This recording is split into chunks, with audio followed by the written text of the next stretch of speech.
Good morning, everybody from the internet. How's everyone doing today? Me and Butters are out here. Weather's pretty nice today. It's in the mid-70s. Sun's up.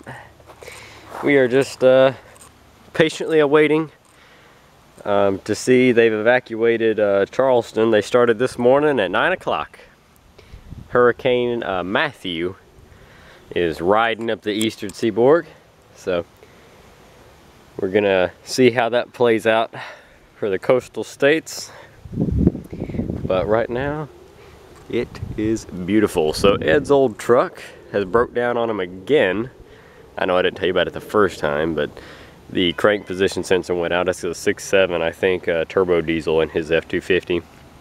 And so he fixed it himself, and it broke again. So he had it towed this time to a real shop, not him, and he went and bought him a Crown Victoria to drive until he gets it fixed. Well, kind of like my old one. But we're just going to do a few minutes here. I just want to update everybody. We have began progress on the Toyota Corolla again, just trying to get the engine and trans out. The bottom end of this engine is no good. This is the one that was knocking, but the head seemed fine. It didn't skip or smoke or nothing, so I wanted to save the cylinder head. I wanted to save the AC compressor because it is good. I'd like to say the power steering pump and the brackets and all the belts and whistles. The transmission, as you know, has to go into the burgundy one. So we're going to continue the straight drive swap. This is, I forgot how bad Toyotas were. These motors are definitely a little bit more intricate to remove than a Honda Civic, that is for sure. Luckily, on the other one, we don't have to remove the engine. We're just going to pop the trans off, and luckily, that car isn't from up north. So it's not going to be all rusted and nasty, because this one was fun. But yeah, harness, unlike a Honda Civic, doesn't really come out with the engine. It stays on the firewall.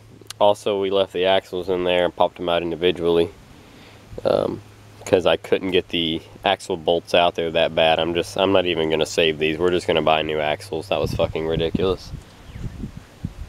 But what I'm about to do now is pick up the slew of crap that is layered around the car, and then I had to figure out some way to get all the suspension back on it because it fell off the jack stands. And I need to get bolts or something back in the suspension to put wheels on it so that we can roll it, because it needs to go to the junkyard. The only thing I have left to get out of this car is the ECU,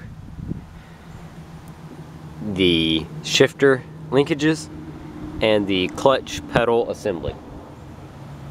And then it is ready to go. So there she is in her former glory. We have resurrected the engine and trans, stole the engine jack or engine hoist from Dad. He just bought this one, hasn't even used it once. What a shame. So we figured we'd take care of that for him, and we would definitely put some use to it. It seems like an okay piece of equipment. It's just one of the little Harbor Freight ones, nothing fancy, but nonetheless, it lifted that engine right out. And sorry on the delay with videos. We've just been kind of backed up. We've been doing a lot of working and not a lot of filming, trying to prepare some things for the future. So with all that being said, thanks for watching, guys, and thank you to all the new subscribers coming to the channel. I don't know where all you were coming from, but we do appreciate it. Thanks for watching. And I guess some of y'all aren't going to be familiar with the Corolla stuff, but this is what's going on right now. I've got some other videos we'll be uploading to within the next few days, so I'm sorry, but you're about to get spam uploaded again. That's how we like to do it. 2 weeks of nothing and then 3 days of 10 videos. So that'll be what you get. Until then though, I'm going to sign off on here. I've got to get this cleaned up, and I got to mow grass while we have warm weather, and I can still do it. And yep, thanks for watching, guys. We'll see you on the next one.